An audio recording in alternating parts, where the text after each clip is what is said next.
दोस्तों बहुत बहुत स्वागत है आपका अपने चैनल पर। मैं अभिषेक शर्मा आपको इस वीडियो में बताने वाला हूं कि अभी वर्ग 1 को लेकर उच्च माध्यमिक शिक्षक की जो प्रक्रिया चल रही थी, काउंसलिंग डॉक्यूमेंट वेरिफिकेशन की जो प्रक्रिया चल रही थी, उसको तत्काल प्रभाव से स्थगित कर दिया गया है। ये आप देख सकते हैं। आप चाहें तो खुद भी अपने मोबाइल, कंप्यूटर या लैपटॉप पर जाकर देख सकते हैं। गूगल पर आपको जाना है, MP ऑनलाइन डालना है। MP ऑनलाइन में जाने के बाद आपको काउंसलिंग में शिक्षक नियोजन जो प्रक्रिया है उसमें काउंसलिंग में जाकर आपको जहां पर आपके आदेश अपडेट होते रहते हैं वहां पर आप जाएंगे तो आपको ये पेज दिख जाएगा। यहाँ पर इंस्ट्रक्शंस में दिख जाएगा। सबसे पहले मैं आपको पढ़ के बता दूं कि क्या रीज़न बताया गया है, किस कारण की वजह से स्थगित कर दी गई है ये डॉक्यूमेंट वेरिफिकेशन की प्रक्रिया। लोक परिवहन की सुगम व्यवस्था न होने के कारण कतिपय शहरों में कोरोना महामारी को लेकर लॉकडाउन को दृष्टिगत रखते हुए उच्च माध्यमिक शिक्षक एवं माध्यमिक शिक्षक के अभ्यर्थियों के दस्तावेज सत्यापन की कार्रवाई तत्काल प्रभाव से स्थगित की जा रही है। अभ्यर्थियों को सत्यापन के संबंध में नई तिथि अथवा कार्यक्रम से पृथक से सूचित किया जाएगा। कहने का मतलब है आप लोगों के जो मोबाइल नंबर हैं उन पर भी मुझे बहुत सारे कैंडिडेट के मैसेजेस आ रहे हैं। उन्हें शिक्षा विभाग की तरफ से मैसेज पहुंच गया है उनके मोबाइल पर कि अभी तत्काल प्रभाव से जो यह प्रक्रिया थी उसको स्थगित कर दिया गया है। नीचे आप देख सकते हैं एक और लाइन, कोरोना संक्रमण के कारण मुरैना जिले में दिनांक 9/7/2020 तक कर्फ्यू घोषित किया गया है।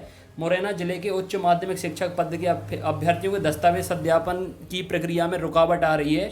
बहुत से ऐसे शहर हैं जहां आवागमन की सुविधा भी नहीं है, बसेस भी नहीं चल रही हैं, ट्रेन्स भी नहीं चल रही हैं, जिसकी वजह से कहीं ना कहीं कुछ बच्चे, वैसे तो कैसे भी करके बच्चे पहुंच रहे हैं, कैसे भी करके मैं आपको कह रहा हूं, मतलब खुद की 4 व्हीलर नहीं है तो दूसरों की 4 व्हीलर करके, 2 व्हीलर करके जैसे उनसे बन रहा है वैसे जा रहे हैं, हज़ारों रुपए खर्च कर रहे हैं। लेकिन अभी सुविधाएं पर्याप्त नहीं है। इस वजह से अगर 100 में एक बच्चा भी छूट जाता है तो उसका जीवन क्या है, बर्बाद हो जाएगा। बहुत सारी उम्मीद उसने लगा कर रखी थी, लेकिन अगर थोड़ी बहुत जो शासन प्रशासन की गड़बड़ी है, खामी है, अगर उसकी वजह से उसकी जॉब चली जाती है, वो पर्याप्त उचित समय पर अगर जाकर डॉक्यूमेंट वेरीफाई नहीं करा पाता तो वो अपनी नौकरी से हाथ धो देगा। इसी चीज़ को ध्यान में रखते हुए देखिए, मैं आपको अपने तरह से बता रहा हूँ। पिछले 2 दिन में मुझे कम से कम 500 से ज़्यादा कॉल्स आ रहे हैं और मैं सारे कॉल्स ले भी नहीं पा रहा हूँ। इसमें बहुत सारी चीज़ें हैं। मैंने देखा है कि जो खुद शिक्षा अधिकारी डॉक्यूमेंट वेरीफाई कर रहे हैं, बहुत से ज़िलों में क्या हो रहा है, कहीं पर 2 जो साथ में पैरेलल जो डिग्रियां की गई हैं कहीं पर एक्सेप्ट की जा रही हैं। एक रेगुलर एक प्राइवेट को कहीं एक्सेप्ट किया जा रहा है, कहीं पर रिजेक्ट किया जा रहा है। और इसके बाद भी बहुत सी ऐसी कंडीशंस हैं, बहुत से ऐसे केसेस हैं, कहीं पर एक्सेप्ट की जा रही हैं वही सेम चीज़ें, कहीं पर रिजेक्ट की जा रही हैं, किसी को होल्ड पर रखा जा रहा है। मैं आपको एक केस की बात बता रहा हूँ कि उसमें आदेश में लिखा है कि आपकी एक समय पर 2 डिग्रियां नहीं होनी चाहिए। कहीं पर लिखा है कि दोनों रेगुलर नहीं होनी चाहिए, लेकिन कहीं पर प्राइवेट और रेगुलर को एक्सेप्ट कर रहे हैं, कहीं पर रिजेक्ट कर रहे हैं, कहीं पर होल्ड पर रख रहे हैं। अभी मैंने एक और PDF देखी है, उसमें यह दिखाया जा रहा है कहीं माइक्रोबायोलॉजी के बच्चों को बाहर कर रहे हैं, कहीं माइक्रोबायोलॉजी बच्चों को सिलेक्ट कर रहे हैं। और भी ऐसी बहुत सी चीज़ें हैं रिजर्वेशन को लेकर, EWS को लेकर, जहां पर कुछ को सिलेक्ट कर रहे हैं, कुछ को एक्सेप्ट कर रहे हैं, कुछ को रिजेक्ट कर रहे हैं, कुछ को होल्ड पर रख रहे हैं। तो अभी कहीं ना कहीं कन्फ्यूजन शिक्षा विभाग में ही बनी हुई है। उनने खुद इतना नहीं सोचा था कि इतने अजीबोगरीब केसेस भी हमारे सामने आएंगे जिनके नियम उनने पहले से नहीं बनाए हुए हैं। तो वास्तव में कहीं ना कहीं 50% इस बात का ख्याल रखा जाएगा और 50% कोरोना महामारी की वजह से जो आवागमन बाधित हो रहा है, जिसकी वजह से बच्चे नहीं पहुंच पा रहे हैं, इसको भी ध्यान में रखकर यह प्रक्रिया स्थगित की गई है। अब शिक्षा विभाग तंदुरुस्त से सारे नियम अच्छे से बनाएगा। एक एक नियम जो जिस तरह के केसेस उन्हें देखने मिले हैं सभी को रिपोर्ट करेगा। शिक्षा विभाग की कमेटी बैठकर उस पर फैसला लेगी कि किस नियम के तहत अब काउंसलिंग करनी है। तो कहीं ना कहीं बताया जरूर ये जा रहा है कि कोरोना महामारी के कारण ये जो प्रक्रिया है वो उसको स्थगित किया गया है, लेकिन इसमें और भी काफ़ी केसेस आपके सामने आपको भी देखने को मिल रहे होंगे। बहुत सारे बच्चे मुझे कॉल करते हैं, PDFs भेजते हैं, अपने स्क्रीनशॉट भेजते हैं। तो मैंने भी बोला था कि अभी देखना होगा, जिनने होल्ड पे रखा है वो भी अभी इस पे कुछ चिंतन मनन करेंगे। लेकिन इतने केस की भरमार हो गई है और सीधी सी बात है कि जब पता चलेगा, आजकल सोशल मीडिया है, तुरंत चीज़ें वायरल हो जाती हैं। मैंने व्हाट्सएप ग्रुप बना के रखे हैं सिलेक्टेड कैंडिडेट के प्रिपरेशन के, इतने सारे ग्रुप बनाकर रखे हैं मैंने, तुरंत पता चल जाता है। अलग अलग ज़िले के बच्चे जुड़े हैं तो मुझे तुरंत पता चल जाता है, और बच्चों को पता चल जाता है कि पता चला कि छतरपुर में कोई एक्सेप्ट कर रहा है, पता चला भोपाल में एक्सेप्ट नहीं कर रहे हैं, ग्वालियर में रिजेक्ट कर रहे हैं, कहीं होल्ड पर रख रहे हैं और केस एक जैसा है।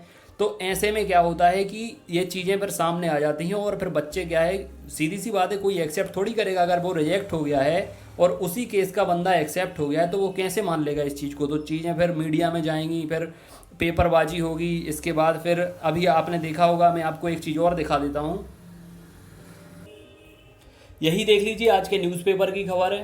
प्रोविजनल चयन सूची के उम्मीदवार सीएम हाउस पहुंचे, बोले सह विषयों को भी मान्य किया जाए। अब देखिए ये भी एक चीज़ है, सीएम हाउस को भी घेरा जा रहा है, कोर्ट भी जाएंगे बच्चे, क्योंकि जब तक चीज़ें साफ नहीं करी जाएंगी और अगर आप कहीं कुछ बच्चों को सिलेक्ट करेंगे, कहीं रिजेक्ट करेंगे, तो ये तो उनके जीवन का सवाल है ना भाई। 2 सालों से तो भर्ती प्रक्रिया चल रही है,